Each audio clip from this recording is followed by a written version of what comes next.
नमस्कार। चलिए आज एक बेहद दिलचस्प विषय पर चर्चा करते हैं। राजस्थान, जो अपने शुष्क और रेगिस्तानी परिदृश्य के लिए जाना जाता है। क्या यह हैरानी की बात नहीं है कि पूरे भारत के कुल सतही जल का मात्र 1.16% हिस्सा होने के बावजूद ये राज्य कृषि के क्षेत्र में लगातार नए कीर्तिमान स्थापित कर रहा है? ऐसा कैसे संभव हुआ? इसका सीधा सा जवाब है विशाल और महत्वाकांक्षी जल इंजीनियरिंग परियोजनाएं। आज के इस विस्तृत विश्लेषण यानी हमारे इस मास्टर क्लास में हम इन्हीं परियोजनाओं को बहुत गहराई से समझेंगे। ये चर्चा सभी महत्वपूर्ण दृष्टिकोणों से बेहद ज्ञानवर्धक होने वाली है। तो चलिए बिना किसी देरी के शुरू करते हैं। आज की हमारी चर्चा का ब्लूप्रिंट कुछ इस प्रकार रहेगा। सबसे पहले ये समझेंगे कि राज्य में सिंचाई के साधन क्या हैं। इसके बाद मरुस्थल की जीवन रेखा इंदिरा गांधी नहर पर विस्तार से बात करेंगे। फिर चंबल और माही जैसी विशाल नदी घाटी परियोजनाओं को देखेंगे। इसके साथ ही हाल ही में चर्चा में रहे ERCP, जिसे अब राम जल सेतु कहा जाता है, उसके नवीनतम अपडेट्स को जानेंगे। आखिर में कुछ अभ्यास प्रश्न हल करेंगे और एक क्विक रिवीजन के साथ इस टॉपिक को पूरी तरह से मजबूत करेंगे। तो सबसे पहले बात करते हैं पहले पड़ाव की, यानी सिंचाई के साधन और उनका वर्गीकरण। राजस्थान में पानी आखिर आता कहां से है? अगर आंकड़ों को गहराई से देखा जाए तो एक बात बिल्कुल साफ हो जाती है कि राज्य में भूजल यानी ग्राउंड वाटर पर निर्भरता बहुत ज्यादा है। सिंचाई के साधनों में नलकूप या जिन्हें हम ट्यूबवेल कहते हैं वो 42% के साथ सबसे बड़े स्रोत हैं। जयपुर और अलवर जैसे जिलों में इनका सबसे ज्यादा इस्तेमाल होता है। इसके बाद नंबर आता है नहरों का, जो 30% सिंचाई करती हैं, और इनका दबदबा मुख्य रूप से श्रीगंगानगर और हनुमानगढ़ वाले उत्तरी बेल्ट में है। कुएं लगभग 24% और तालाब मात्र 1% योगदान देते हैं। वैसे कुओं की बात हो रही है तो एक बहुत ही रोचक और महत्वपूर्ण तथ्य याद रखना चाहिए। जैसलमेर का चांदन नलकूप, इसके मीठे पानी की अद्भुत उपलब्धता के कारण ही इसे थार का घड़ा भी कहा जाता है। अब बात करते हैं सिंचाई परियोजनाओं के वर्गीकरण की। आखिर ये तय कैसे होता है कि कौन सी परियोजना छोटी है और कौन सी बड़ी? इसका सीधा सा आधार है सिंचित क्षेत्रफल या कमांड एरिया।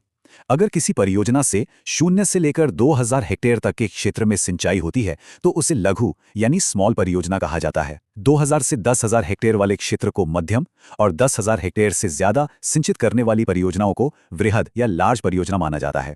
यहाँ एक बहुत ही महत्वपूर्ण बात ध्यान रखने वाली है कि पूरे राजस्थान में सबसे ज्यादा भागीदारी इन लघु परियोजनाओं की ही है। कारण बिल्कुल साफ है, ये छोटी परियोजनाएं स्थानीय स्तर पर काम करती हैं और छोटे व सीमांत किसानों की रोजमर्रा की जरूरतों को सबसे प्रभावी और सटीक ढंग से पूरा करती हैं। चलिए अब आगे बढ़ते हैं और बात करते हैं उस परियोजना की जिसने रेगिस्तान की तस्वीर ही बदल दी, इंदिरा गांधी नहर परियोजना यानी IGNP। इस परियोजना का पैमाना सच में हैरान कर देने वाला है। जरा इसके इतिहास पर नजर डालते हैं। 1952 में पंजाब में सतलज और व्यास नदियों के संगम पर हरिके बैराज का निर्माण किया गया। यहीं से इस विशाल नहर का उद्गम होता है।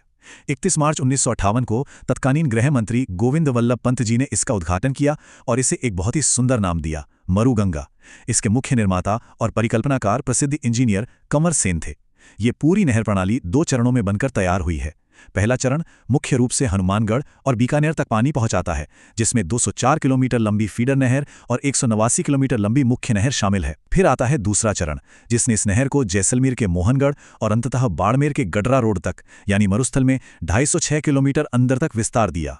अगर कुल लंबाई की बात करें तो ये पूरी प्रणाली 649 किलोमीटर लंबी है। सोचिए, इतनी लंबी नहर मरुस्थल के बीचों बीच। अब इस नहर की एक बहुत ही अनूठी इंजीनियरिंग विशेषता को समझते हैं। IGNP में कुल 7 लिफ्ट नहरें हैं और सबसे दिलचस्प बात यह है कि ये सभी 7 लिफ्ट नहरें मुख्य नहर के बाईं ओर यानी लेफ्ट साइड में स्थित हैं। कभी सोचा ऐसा क्यों? दरअसल पश्चिमी राजस्थान का जो पूर्वी भूभाग है उसकी ऊंचाई ज्यादा है। पानी अपने आप ऊंचाई पर तो जाएगा नहीं, इसलिए पानी को लिफ्ट करके वहां पहुंचाना पड़ता है। इन लिफ्ट नहरों में कंवर सेन लिफ्ट नहर सबसे पहली और सबसे लंबी है।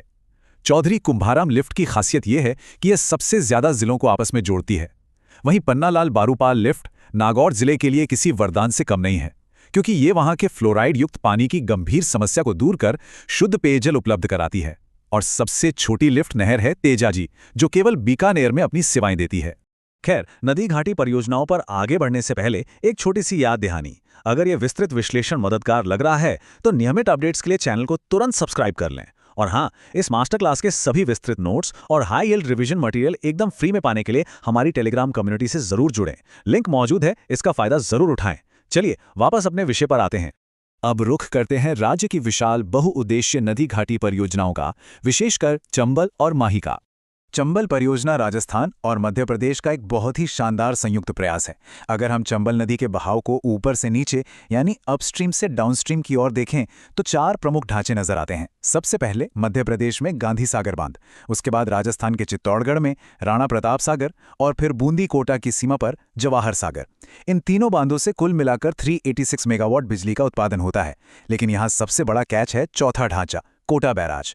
अक्सर एक कंफ्यूजन हो जाता है, लेकिन ध्यान रहे कोटा बैराज कोई स्टोरेज बांध नहीं है और ना ही यहाँ कोई बिजली बनती है।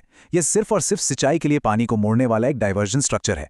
ये एक ऐसा फैक्ट है जिसे अच्छे से याद रखना चाहिए।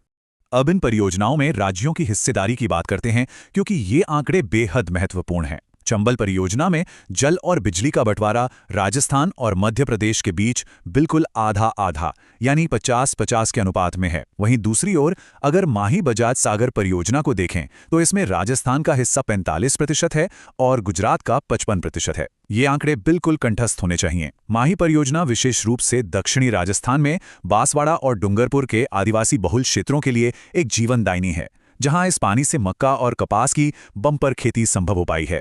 आइए अब पूर्वी राजस्थान के जल प्रबंधन से जुड़े सबसे महत्वपूर्ण और नवीनतम डेवलपमेंट पर चर्चा करते हैं, ERCP और राम जल सेतु। हाल ही में पूर्वी राजस्थान नहर परियोजना यानी ERCP, जिसे पार्वती काली सिंध चंबल लिंक या PKC लिंक भी कहा जाता था, उसका नया नाम राम जल सेतु लिंक परियोजना कर दिया गया है। ये वाकई एक गेम चेंजर प्रोजेक्ट है। इसका मुख्य उद्देश्य है मानसून के दौरान कुन्नू, काली सिंध और पार्वती नदियों में जो अतिरिक्त पानी बहकर बेकार चला जाता है, उसे बनास और बाणगंगा जैसी नदियों के पानी की कमी वाले बेसिन में ट्रांसफर करना। इस पुनर्गठन के बाद अब पूर्वी और दक्षिण पूर्वी राजस्थान के 21 जिलों को पीने और सिंचाई का पानी मिलेगा। सबसे बड़ी बात यह है कि इसे राष्ट्रीय परियोजना का दर्जा मिल गया है, जिसका सीधा सा मतलब है कि अब इसका 90% खर्च केंद्र सरकार उठाएगी और राज्य को केवल 10% वहन करना होगा। हमने काफी सारे कॉन्सेप्ट्स और फैक्ट्स कवर कर लिए हैं। अब वक्त है थोड़ी सी मेंटल एक्सरसाइज का। चलिए एक्टिव रिकॉल के जरिए अपनी समझ को परखते हैं। पहले सवाल पर विचार करें, राजस्थान की सबसे बड़ी सिंचाई परियोजना कौन सी है?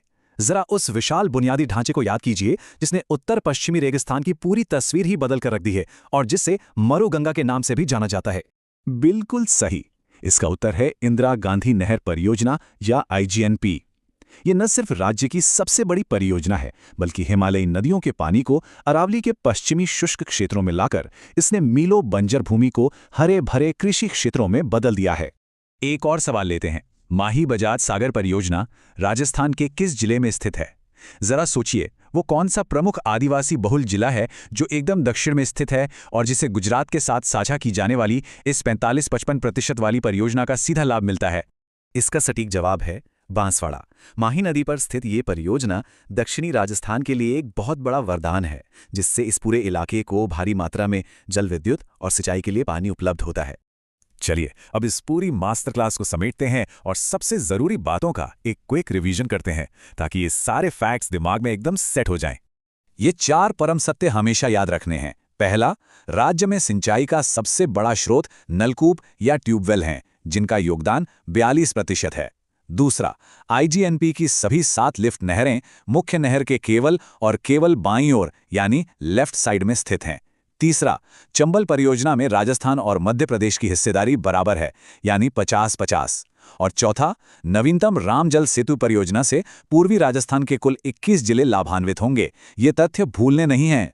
इस विस्तृत विश्लेषण को खत्म करने से पहले एक विचारोत्तेजक सवाल के साथ छोड़ते हैं।